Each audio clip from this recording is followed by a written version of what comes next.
Hey guys, so join me on a road trip around Oahu, so all my favorite spots on island.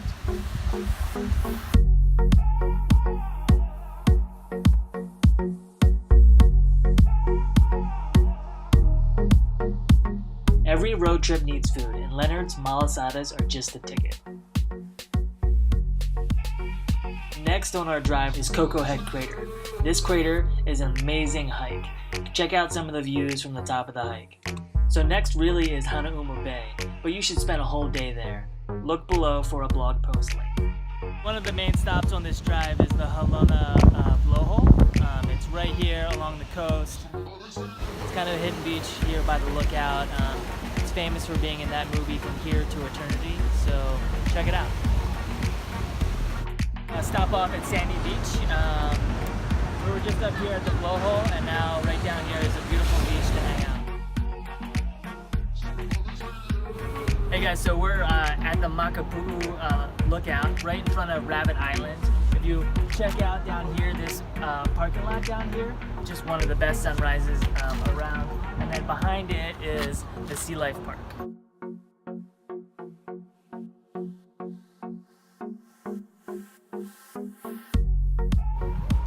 So we're at Lanikai Beach in the town of Kailua on the windward side of Oahu, and it's perfect outside. It's November, it's great ocean weather. Come check it out.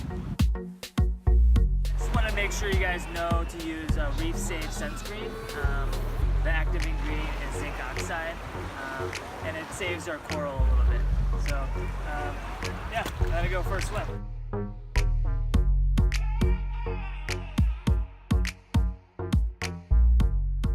All this driving around the island got us really hungry, so a stop by Giovanni's shrimp truck was a must.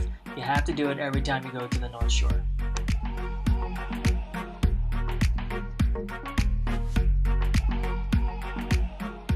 Definitely one of the spots you have to hit is Sunset Beach. It's one of the most beautiful beaches. It's also world renowned for surfing. One of my all-time favorite spots on the North Shore is in Pupukea. It's called Shark's Cove, and it's amazing. You can swim in here. It's really calm. There's fish that are in there. It's like swimming in an aquarium. It's amazing. We decided to stop here in Pupukea and watch the sunset. Let me know what your favorite things are when you drive around Oahu. And hit that like button and the subscribe button if you want to see more videos like this. Mahalo.